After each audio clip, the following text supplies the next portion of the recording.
Olá pessoal, bem-vindos ao quadro. Vamos começar a partir desta aula a estudar as aplicações das lentes e a formação de imagens nas lentes. Vamos começar o estudo dos instrumentos ópticos. Nessa primeira aula nós vamos entender como funciona a câmera fotográfica, que é um instrumento de projeção. Vou desafiar vocês já com um exemplo. Imagine o seguinte: um torcedor que está assistindo a uma partida de futebol está a 500 metros de distância do seu ídolo e quer tirar uma foto cuja imagem tenha o mesmo tamanho da imagem de um fotógrafo que está logo ali atrás do gol, a 45 metros de distância deste mesmo jogador. Vamos considerar que a distância focal da lente do fotógrafo é igual a 5 centímetros. E eu pergunto a vocês, qual a distância focal da lente que o torcedor deverá utilizar para conseguir a imagem do mesmo tamanho que o fotógrafo? O desafio é calcular a distância focal da máquina do torcedor. Primeiro eu vou esquematizar para vocês o que acontece com os raios de luz que atravessam pelas lentes das câmeras nestes dois casos. Bom, nos dois casos, a lente deve ser uma lente convergente, pois vai produzir uma imagem menor e invertida dentro da câmera fotográfica. Quando as distâncias são muito grandes, até mesmo a distância do fotógrafo ao jogador, nós podemos considerar uma distância muito grande, a imagem se forma sobre o foco da lente.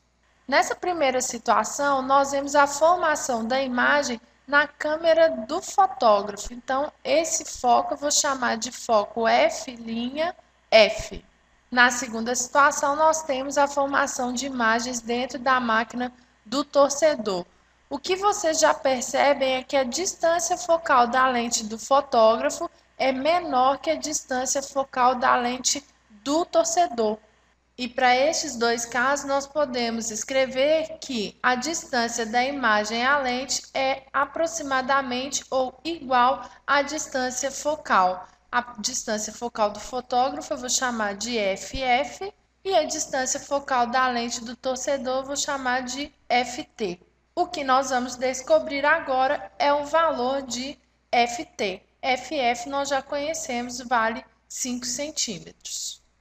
Bom, como o torcedor quer conseguir uma imagem do mesmo tamanho que a imagem do fotógrafo e como o tamanho do jogador não muda em relação aos dois observadores, aos dois fotógrafos, nós podemos dizer que o aumento linear transversal para a imagem formada pelo fotógrafo será igual ao aumento linear transversal para a imagem formada pelo torcedor, porque a razão entre o tamanho da imagem e do objeto será a mesma.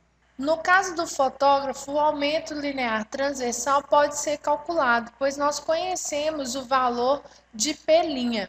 Como P' é igual ao foco da lente, então P' é igual a 5 centímetros. A posição do fotógrafo em relação ao jogador era de 45 metros, ou seja, é de 4.500 centímetros. Por que nós temos que converter? Porque o foco da lente foi dado também em centímetros. Neste caso, o aumento linear transversal será igual a menos 1 sobre 900, simplificando aqui o 5 com o 4.500, ok? Como o aumento linear transversal nas duas situações é igual, então nós podemos escrever que menos P' do torcedor sobre a posição do jogador em relação ao torcedor é igual a menos 1 sobre 900. O menos P' do torcedor é igual ao foco da lente do torcedor. A posição do jogador em relação ao torcedor é igual a 500 metros, e isso é igual a 1 sobre 900. Menos FT será igual a menos 500 sobre 900, simplificando e multiplicando os dois lados por menos 1, FT será aproximadamente igual a 0,56 metros. O foco da lente do torcedor deverá estar localizado a 0,56 metros de distância da lente. Esse tipo de lente, pessoal, é conhecida pelos fotógrafos como teleobjetiva e é utilizada para fotografias de longa distância. O que nós podemos concluir é que para a obtenção de um mesmo tipo de imagem, quanto mais distante a lente estiver do objeto, maior deverá ser a distância focal dessa lente, ok? Na próxima aula, nós veremos como está organizada a câmera. Não percam!